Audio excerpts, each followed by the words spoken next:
Welcome once again. I want us today to share a text from the Gospel according to Matthew chapter 8. Gospel according to Matthew chapter 8. We are going to read a couple of verses, verse 23 through 27. And I read, "Now, when he got into a boat, his disciples followed him. And suddenly a great tempest arose on the sea, so that the boat was covered with the waves, but he was asleep. Then his disciples came to him and awoke him, saying, 'Lord, save us, we are perishing.' But he said to them, 'Why are you fearful, O you of little faith?' Then he arose and rebuked the winds and the sea, and there was a great calm." Verse 27, "So the men marveled, saying, 'Who can this be, that even the winds and the sea obey him?'" These verses that we have just read, I've decided to entitle this segment that there is hope in the storms. There is hope in the storms. Just to give a recap of the context of what I want us to share. In each and every one of us trying to follow Jesus or to decide to become a disciple of Jesus Christ, there is always a cost to pay. There is a cost to pay to follow Christ. If you read the prior verses before the verses that we have read, you will see a teacher coming to him and telling him that he wanted to follow him.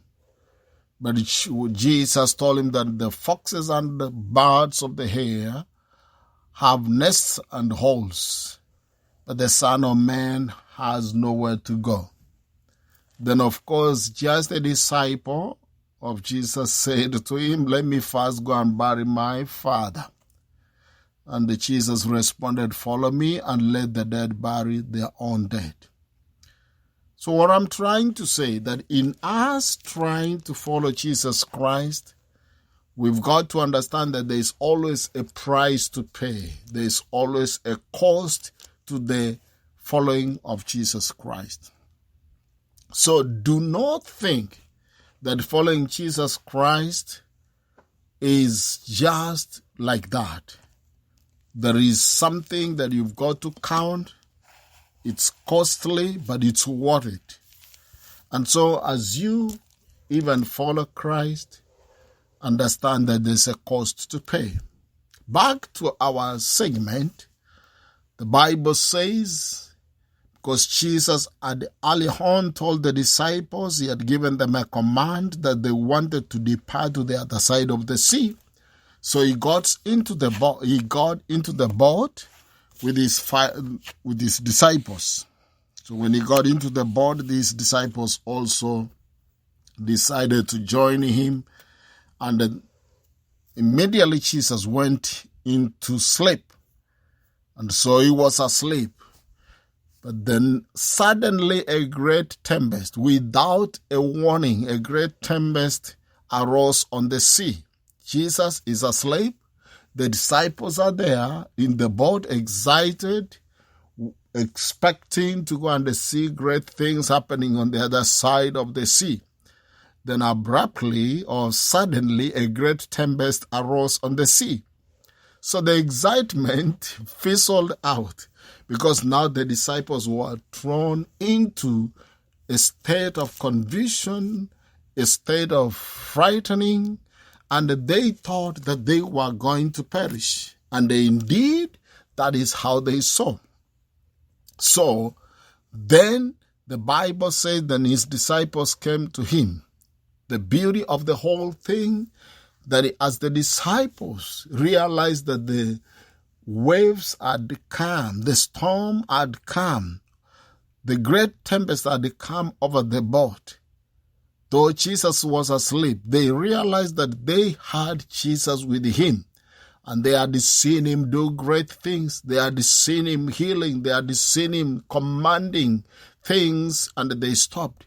So they knew that this same man has the power to calm down this tempest.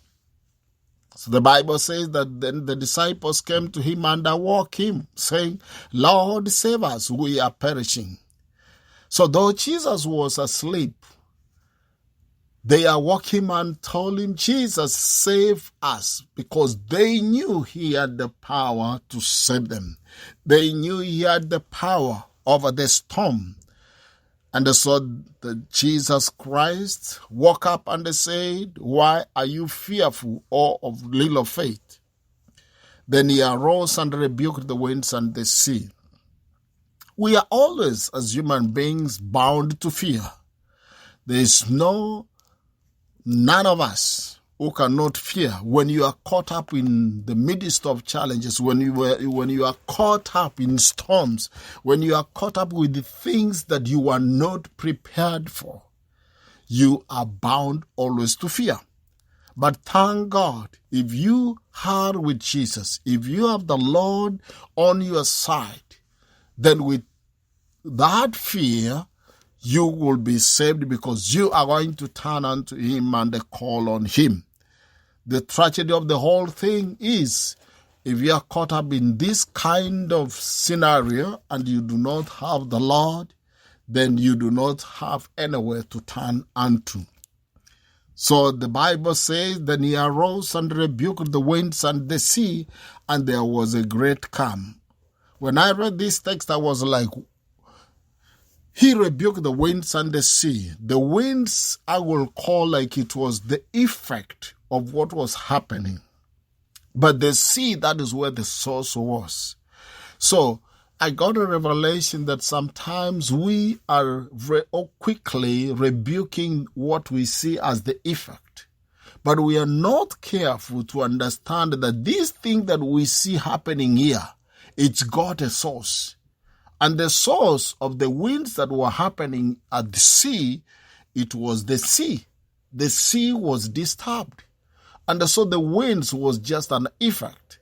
So Jesus Christ had to tell or to rebuke the sea, the source of it, the whole problem, to stop. So, in other words, I'm saying that you've got to understand that even as you pray, even as you see that sickness, even as you see that problem, you've got to go back to the source and rebuke the source, so that the source, once it's done with, once we have put the source at a stop, then the effects will also stop. And so the Bible says he rebuked the wind and the sea, and there was great calm. So the main marvel is saying, who can this be, that even the winds and the sea obey him? It's interesting when I read verse 27. These are the same people who know how Jesus has been, who know what Jesus is able to do. And these are the same folks who have gone to him to seek help, because they believe in him that he will calm the storm. But when he rebukes the storm, when rather he has rebuked the storm, they are the same men who are now marveling and they're saying, who can this be, that even the winds and the sea obey him?